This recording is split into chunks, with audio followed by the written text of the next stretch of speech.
Se va in mezzo e si presenta così anche al Camp Nou, Ansu Fati. He was a star. جريزمان بالراس وهدف التعادل فاتي، هدف التعادل من فاتي، هذا هو الفرق. الشاب يسدد ويسجل فاتي التعادل. قلت لك الشوط الثاني سيكون مغاير، قلنا الشوط الثاني سيكون محترف.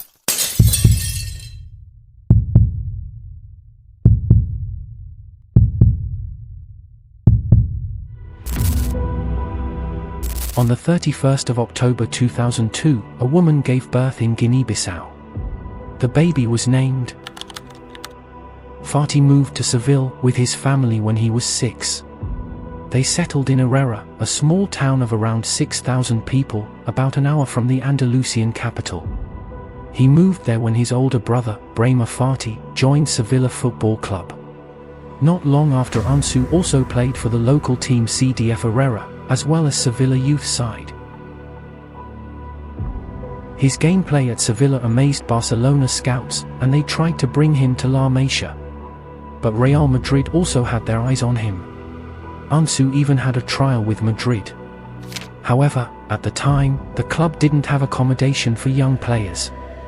So at the age of 10, along with his father, Fati, they decided that Barcelona was the best option.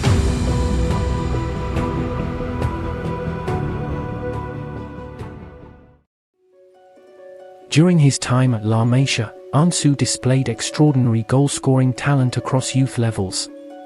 In his debut season with Alavin A, he netted 56 goals in just 29 matches, helping secure the league title.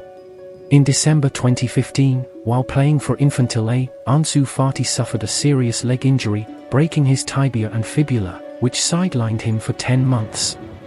Despite the setback, Fati returned stronger. Then Manchester City reportedly pushed hard for him, but were rebuffed. Fati responded to Barcelona's faith by continuing his ascent through the ranks. Times keep moving, he always delivers and has already become a prodigy talent. By 2018-19, he was the top scorer for Juvenile A, excelling as a left winger after starting as a centre-forward. Already setting the stage for his rapid ascent to Barcelona's first team. A 16-year-old kid signed his first professional contract. Just 1 month later, August 25th, he was thrown into the fire. That day, a 16-year-old became the second youngest debutant in Barcelona's entire history. As if that wasn't enough. Just 6 days later, Fati wrote his name into history. Osasuna versus Barcelona. The kid came on, and this time, he scored.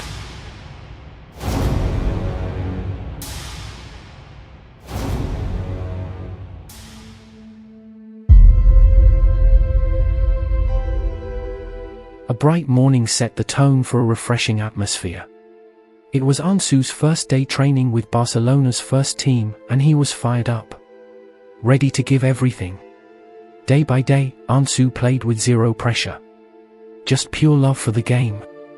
He was beginning to carve out his own path. And with his explosive style and clever play, Ansu quickly became something special. The 2019-2020 season, that's when the world started whispering his name. The media couldn't get enough. Ansu looked like he was living his dream. Barcelona fans fell in love with the kid. And he kept delivering, kept shocking the football world. September 17th, Ansu steps onto the biggest stage. Against Dortmund, he becomes the youngest Barcelona player to ever play in the Champions League. But fate had bigger plans. San Siro, a cathedral of Italian football. Under the weight of pressure, Ansu writes his own. Against Inter, he comes off the bench and scores the winning goal. That day, at 17 years and 40 days, Ansu becomes the youngest goal scorer in Champions League history. He keeps scoring and scoring. A 17-year-old who has already become a star in a European elite football club. His technique, control, precision, and calmness make everyone think he will be the next big thing. That was until the day Bayern Munich delivered a devastating 8-2 defeat to Barcelona, earning a spot in the Champions League semi-final. That became Barcelona's worst match ever in the competition. while Bayern became the first team to score 8 goals in a knockout round game. That night, Ansu came on as a substitute for Sergio Busquets, but there was little he could do because the team was already far behind. The pain didn't end yet. The club also endured its worst season in years, going trophyless for the first time since 2007 to 2008. The only thing that gave Barcelona fans a bit of joy was the emergence of a young star who sparked a glimmer of hope alongside Lionel Messi. Ansu Fati started the season with an amazing brace. He became more consistent, even finding the net in El Clasico. Everything was looking promising for Ansu Fati, until tragedy struck. Ansu Fati went down and appeared to be in severe pain. Medical tests revealed a meniscus tear, an injury that could sideline him for a year or more. His season with Barcelona was over.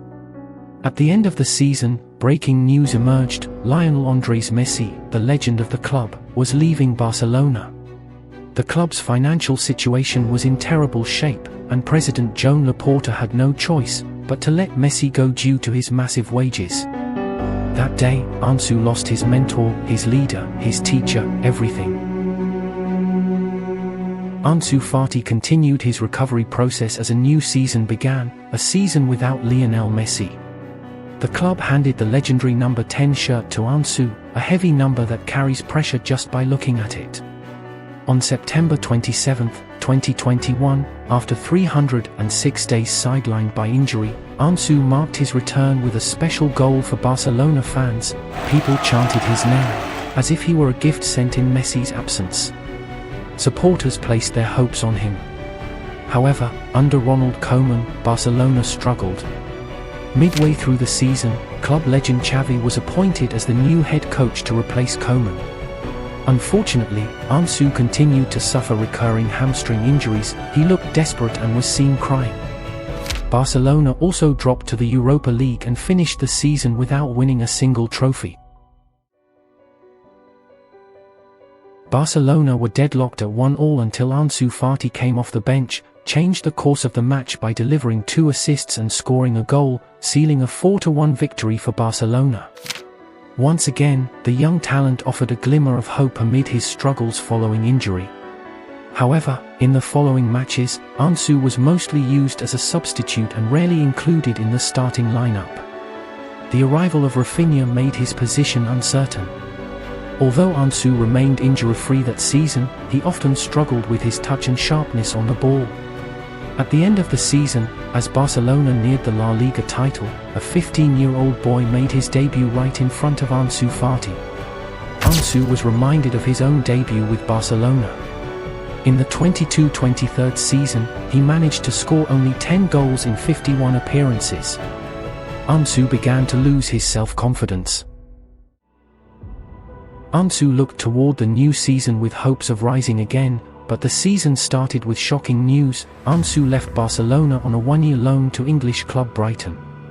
He had no choice but to focus on regaining his best form, hoping that Barcelona would still see a future in him. Living in England, far from Catalonia, Ansu worked to adapt to a new environment. The day came when Ansu Fati helped Brighton secure their first ever win in European tournament. Facing the experienced Ajax, Fati delivered a memorable night at the Amex Stadium, playing a key role in their remarkable victory. His goal was crucial to Brighton's success. But reality was bitter. He continued to struggle for minutes on the pitch, unable to consistently show his quality. Recurring injuries haunted him, as if the goddess Fortuna had turned her back, no matter where Ansu went. At Brighton, he played 30 matches, contributing 4 goals and 1 assist, a far cry from the Wonderkid he once was. Barcelona, who had been closely monitoring Ansu Fati, began to seriously doubt his potential following a significant decline in performance. As a result, the club considered finding him a new team before the 2024-25 season began. Time passed, and although Ansu returned from his loan spell at Brighton, he remained in the Barcelona squad, only to face what would become the most tragic season of his career. Under new coach Hansi Flick, Ansu was completely excluded from the team's plans. he was rarely given playing time, and recurring injuries continued to plague him. Even after recovering, he was almost never included in the matchday squad. It became clear that Barcelona no longer saw a future with Ansu. His high salary, paired with minimal contributions, led the club, now the sharpest force in European football and winners of a domestic treble, to quietly push him aside. Ansu Fati came to the painful realization he was no longer wanted by the club he once symbolized. The number 10 jersey, once handed to him with hope and expectation, would now be worn by someone else. An unmistakable sign that his chapter at Barcelona was coming to an end. The critics may talk, the spotlight may dim, but somewhere in the shadows, Ansu is training. Ansu is fighting. Ansu is writing his next chapter. Because some stars just need time to shine again.